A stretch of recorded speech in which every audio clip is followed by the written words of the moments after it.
और साथियों, एक बार फिर कार्यक्रम सेहत की बात डॉक्टर के साथ लेकर हाजिर हैं हम। और आज इस कार्यक्रम को लेकर मैं हूं आपके साथ आपका दोस्त हर्ष। और साथियों, आज हमारे साथ हैं डॉक्टर उत्कर्ष बंसल। आप एग्जीक्यूटिव मेंबर हैं Indian academics of paediatric Lucknow और एसोसिएट प्रोफेसर हैं हिंद मेडिकल कॉलेज में। डॉक्टर साहब, आपका बहुत बहुत स्वागत है। धन्यवाद हर्ष जी। और आज स्वास्थ्य के बारे में बहुत सारी बातें लेकर हम डॉक्टर साहब से चर्चा करेंगे। पोषण का सही अर्थ तभी है जब हम स्वस्थ हों और हमें जानकारी भी पूरी हो और हमारे पास बीमारियां भी ना फटकें। डॉक्टर उत्कर्ष, यहाँ पर एक बड़ी महत्वपूर्ण बात है, सही पोषण देश रोशन। अनीमिया होगा तो कैसे रोशनी फैलेगी, कैसे पोषण होगा? अनीमिया भी तो बहुत बड़ी समस्या है, इसके बारे में आप क्या कहेंगे? हमारे देश का एक अभियान ये भी चल रहा है, अनीमिया मुक्त भारत। अच्छा। ये पोषण का एक बहुत बहुत महत्वपूर्ण अंग है और ये टारगेट लिया गया है कि हर साल हमारे देश से कम 3% अनीमिया कम होता रहे। अच्छा। तो इसके लिए टारगेट जो ग्रुप लिए गए हैं वो 6 महीने से छोटे बच्चे, 6 महीने से लेके 5 साल तक, उसके बाद प्रेग्नेंट माएँ और दूध पिलाने वाली लैक्टेटिंग मदर्स, इनके बारे में सोचा गया। साथ में किशोरियां जी। अनीमिया होने का मुख्य कारण ये रहता है कि हमारे यहाँ के जो खाना है उसके अंदर आयरन की काफी कमी रहती है। अच्छा। हरी सब्जियां आप हमेशा जानते हैं बच्चे खाना नहीं चाहते हैं जी। बहुत ज्यादा घरों में बनती नहीं है। उसके बाद ज्यादातर बच्चे आलू खाना चाहते हैं जिसके अंदर आयरन नहीं मिलता है। हमारे यहाँ ज्यादातर पॉपुलेशन वेजिटेरियन है जी। तो वेजिटेरियन डाइट में भी आयरन की थोड़ी कमी रहती है जी। दूसरा, खान पान के कुछ गलत तरीके होते हैं। अच्छा।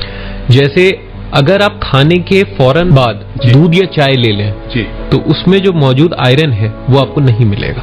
अच्छा, ये बड़ी महत्वपूर्ण बात है। हम चाहेंगे एक बार इसको थोड़ा सा और अच्छे से एक बार रिपीट करके बता। ज्यादातर लोग क्या करते हैं, नाश्ते में दूध लेंगे जी, साथ में कोई फल ले लेंगे जी, उसमें सोचेंगे हमें आयरन मिल जाएगा। हाँ। या आपने अंडा खाया और उसके साथ में दूध पी लिया सुबह, तो आयरन का एब्जॉर्प्शन कैल्शियम की वजह से जो दूध में होता है कम हो जाता है। अच्छा। तो इसीलिए आयरन कम मिल पाता है। या आपने चाय पी ली, चाय में तत्व होते हैं कैफीन वगैरह, उनकी वजह से भी एब्जॉर्प्शन कम हो जाता है। अच्छा। या बहुत ज्यादा आपने रेशे वाला खाना खाया जिसमें फाइटेट्स होते हैं, उससे भी आयरन का एब्जॉर्प्शन कम हो जाता है। फिर शरीर बच्चों के या बड़ों के भी कीड़े पाए जाते हैं, उनकी वजह से खून की कमी हो जाती है। माफी चाहते हैं डॉक्टर साहब, आपको रोकना होगा, बीच में एक श्रोता हमारे साथ लाइन पर है। हेलो। हेलो जी जी, बताइए। हाँ, बोल रही हूँ गोमती नगर से। हाँ हाँ, बोलिए। और डॉक्टर साहब को नमस्कार। बहुत ही अच्छी बात बताई इन्होंने कि आयरन का एब्जॉर्प्शन कैल्शियम और फाइबर्स के कारण कम हो जाता है। बहुत ही अच्छी जानकारी लगी। अच्छा। क्योंकि हम खाते तो सारी ही चीजें लेकिन तब भी मेल न्यूट्रिटेड हो जाते हैं, क्योंकि खाने में जो हम सारे न्यूट्रिएंट्स ले रहे हैं मतलब, लेकिन उसका बॉडी एब्जॉर्प्शन नहीं हो पा रहा है जी। तो ये बहुत अच्छी बात बताई कि आयरन के एब्जॉर्प्शन के लिए हमें फाइबर्स नहीं लेने हैं साथ में और कैल्शियम नहीं लेना है जी। तो इसी तरह की जानकारी हम चाहेंगे डॉक्टर साहब और दें। जी डॉक्टर साहब, बड़ी महत्वपूर्ण आप बात बता रहे थे कि चाय वगैरह पीने से आयरन जो है वो एब्जॉर्प्शन नहीं हो पाता है जी। इसीलिए जिनको आयरन की गोली भी दी गई है उनको भी इस चीज का ध्यान रखना चाहिए कि खाना खाने के करीब आधे से 1 घंटे बाद जी उस गोली को खाएं और उसके बाद में कभी भी चाय या कॉफी या दूध ना लें। आयरन जब ले साथ में तो आयरन के एब्जॉर्प्शन में मदद करने वाली भी कुछ चीजें होती हैं। अच्छा। जैसे खट्टे फल या नींबू। अच्छा। अगर वो लेते हैं तो आयरन अच्छे से एब्जॉर्ब होता है। अच्छा। तो अगर जिनको आयरन की कमी है वो जरूर इसको साथ में लें।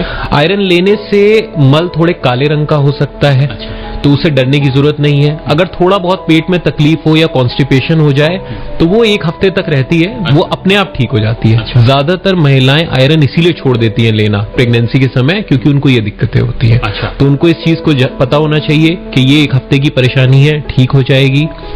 चौथे महीने से आयरन उनको कम से कम 6 महीने लगातार लेना है प्रेगनेंसी में। अच्छा। और बच्चा होने के 6 महीने बाद तक भी लेते रहना है। अच्छा। तो आयरन 1 साल माँ को लेना है पूरा।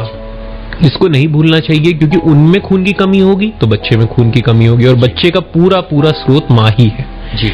छोटे बच्चे 6 महीने के बाद उनको आयरन का सिरप दिया जा सकता है जो स्वास्थ्य केंद्र में मिलता है, 1 ml हफ्ते में 2 बार। अच्छा।